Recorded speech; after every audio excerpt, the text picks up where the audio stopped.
സുഹൃത്തെ നമസ്കാരം. ഇന്ന് ജൂലൈ 23. ഏവർക്കും ജെഡിസ് കറണ്ട് അഫേഴ്സിലേക്ക് സ്വാഗതം.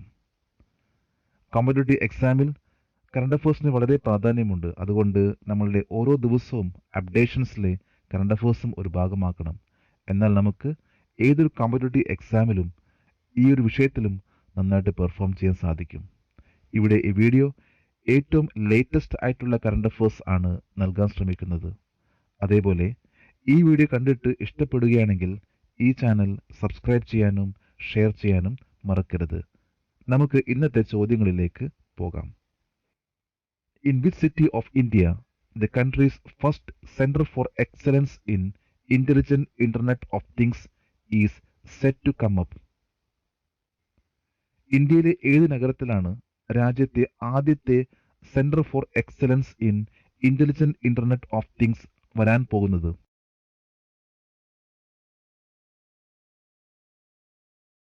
കൊച്ചി. കൊച്ചിയിൽ മേക്കർ വില്ലേജിലാണ് centre for excellence in intelligent internet of things വരാൻ പോകുന്നത്. Ministry of electronics and information ടെക്നോളജിയുടെ കീഴിൽ പ്രവർത്തിക്കാൻ പോകുന്ന ഈ സ്ഥാപനം ഡിജിറ്റൽ യൂണിവേഴ്സിറ്റി കേരളയും centre four materials four electronic ടെക്നോളജിയും സംയുക്തമായിട്ടാണ് ഇവിടെ എസ്റ്റാബ്ലിഷ് ചെയ്യുന്നത്. വ്യാവസായിക ഉൽപ്പാദനം, ഓട്ടോമോട്ടീവ്, ഹെൽത്ത് കെയർ, ഫാർമസ്യൂട്ടിക്കൽ, ഉപഭോക്തൃ ഉൽപ്പന്നങ്ങൾ, ചരക്കുകൾ, യൂട്ടിലിറ്റി സ്പേസ് എന്നിവയിൽ കസ്റ്റമേഴ്സിന് നൂതനമായ പരിഹാരങ്ങൾ വികസിപ്പിക്കുക എന്നതാണ് ഇതിന്റെ ലക്ഷ്യം. Which department is initiating a programme Kanal for women's security which will be inaugurated by the chief minister on 23 July 2021? 2021 July 23 മുഖ്യമന്ത്രി ഉദ്ഘാടനം ചെയ്യുന്ന സ്ത്രീകളുടെ സുരക്ഷയ്ക്കായി കനൽ എന്ന പ്രോഗ്രാം ആരംഭിക്കുന്ന വകുപ്പ് ഏതാണ്?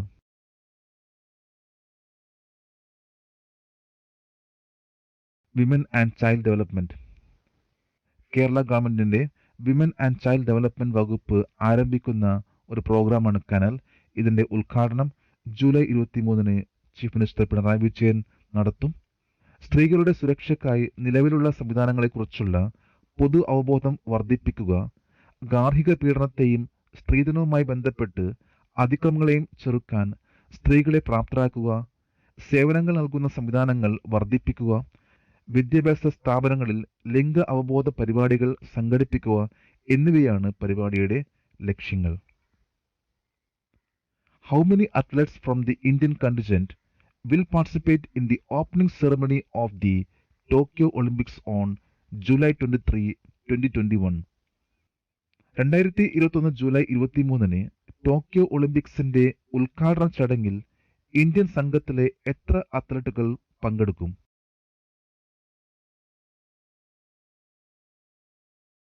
22. ഇന്ത്യൻ ഒളിമ്പിക്സ് അസോസിയേഷന്റെ പ്രസിഡന്റ് നരേന്ദ്ര ധ്രുവ് ബത്ര അറിയിച്ചത് ഇന്ത്യയിൽ നിന്ന് 22 അത്ലറ്റ്സും 6 ഒഫീഷ്യൽസുമാണ് 23 ജൂലൈയിൽ നടക്കാൻ പോകുന്ന ടോക്കിയോ ഒളിമ്പിക്സിന്റെ ഓപ്പണിംഗ് സെറമണിയിൽ പങ്കെടുക്കുന്നത്. ഇതിന്റെ ഫ്ലാഗ് വഹിക്കുന്നത് MC മേരി കോം, മൻപ്രീത് സിംഗുമാണ്. ഹോക്കി, ജിംനാസ്റ്റിക്, സ്വിമ്മിംഗ്, ഫെൻസിംഗ് എന്നിവയിൽ നിന്ന് ഒരു കായിക താരവും, റോവിംഗിൽ നിന്ന് 2 പേർ, ടേബിൾ ടെന്നീസ് 4, സെയിലിംഗ് 4, ബോക്സിംഗ് 8 കൂടാതെ 6 ഒഫീഷ്യൽസുമാണ് ഓപ്പണിംഗ് സെറമണിയിൽ പങ്കെടുക്കുന്നത്. How many air warriors are participating in Tokyo Olympics from Indian Air Force after a gap of 25 years? 25 വർഷത്തെ ഇടവേളയ്ക്ക് ശേഷം ഇന്ത്യൻ വ്യോമസേനയിൽ നിന്ന് എത്ര എയർ വാരിയേഴ്സ് ടോക്കിയോ ഒളിമ്പിക്സിൽ പങ്കെടുക്കുന്നു?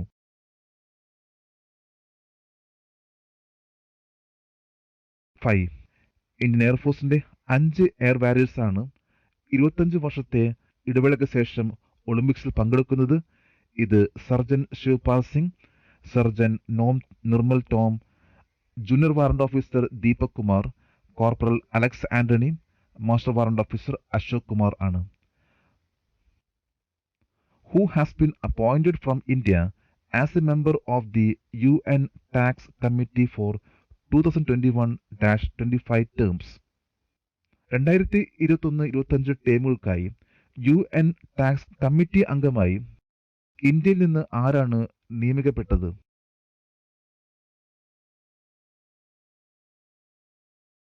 രശ്മി രഞ്ജൻ ദാസ്. ലോകമെമ്പാടുമുള്ള 25 ആഗോള നികുതി വിദഗ്ധരിൽ 2021-25 UN നികുതി സമിതി അംഗമായി ധനമന്ത്രാലയത്തിന്റെ ജോയിന്റ് സെക്രട്ടറി രശ്മി രഞ്ജൻ ദാസിനെ നിയമിച്ചു. നികുതി കാര്യങ്ങളിൽ അന്താരാഷ്ട്ര സഹകരണത്തെക്കുറിച്ചുള്ള UN വിദഗ്ധരുടെ സമിതി എന്ന് ഔദ്യോഗികമായി അറിയപ്പെടുന്ന ഈ കമ്മിറ്റി ആഗോളവൽക്കരിക്കപ്പെട്ട വ്യാപാരത്തിന്റെയും നിക്ഷേപത്തിന്റെയും യാഥാർത്ഥ്യങ്ങളുമായി പൊരുത്തപ്പെടുന്ന ശക്തവും കൂടുതൽ മുന്നോട്ടുള്ളതുമായ നികുതി നയങ്ങൾ മുന്നോട്ട് കൊണ്ടുപോകാനുള്ള രാജ്യങ്ങളുടെ ശ്രമങ്ങളെ സഹായിക്കുകയും ഗൈഡ് ചെയ്യുകയുമാണ് ഈ കമ്മിറ്റിയുടെ ലക്ഷ്യം. What is the name of the web portal for sharing information about a child orphaned by COVID-19 with the central government? COVID-19 മൂലം അനാഥനായ ഒരു കുട്ടിയെക്കുറിച്ചുള്ള വിവരങ്ങൾ കേന്ദ്ര സർക്കാരുമായി പങ്കിടുന്നതിനുള്ള വെബ് പോർട്ടലിന്റെ പേര്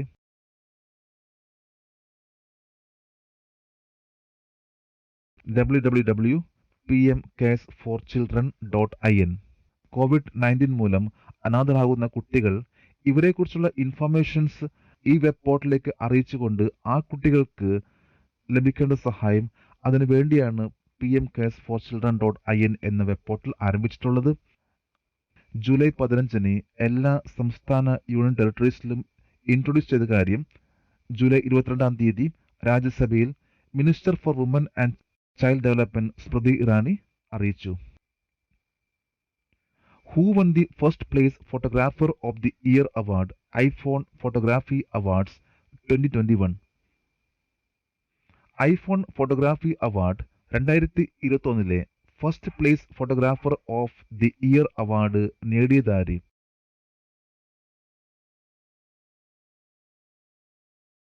Sharan Shetty. IPhone photography award 2021 first place photographer of the year award ഇന്ത്യയിലെ ശരൺ ഷെട്ടി കരസ്ഥമാക്കി. Bonding എന്ന ഇമേജിനാണ് ശരൺ ഷെട്ടിക്ക് ഈ അവാർഡ് ലഭിച്ചിട്ടുള്ളത്. രണ്ടാം സമ്മാനം ചൈനയിലെ ഡാൻ ലിയുവിന് എ വാക്ക് ഓൺ മൂസ് എന്ന ഇമേജിന് ലഭിച്ചു. Grand prize winner and photographer of the year award ലഭിച്ചത് ഹംഗേറിയയിലെ ഇസ്വാൻ കെറിക്കേസിനാണ്. ഇദ്ദേഹത്തിന്റെ ട്രാൻസിൽവാനിയ ഷെപ്പേർഡ്സ് എന്ന ഇമേജിനാണ് ലഭിച്ചത്. വളരെ പ്രശസ്തമായിട്ടുള്ള ഐഫോൺ ഫോട്ടോഗ്രാഫി അവാർഡ് 2007 മുതൽ ആണ് ആരംഭിച്ചിട്ടുള്ളത്. നമ്മളിന്ന് ഇത്രയും ലേറ്റസ്റ്റ് ആയിട്ടുള്ള കറണ്ട് അഫേഴ്സ് ആണ് ഇവിടെ അപ്ഡേറ്റ് ചെയ്തിട്ടുള്ളത്. നമുക്ക് നാളെ വീണ്ടും കാണാം. Thank you very much.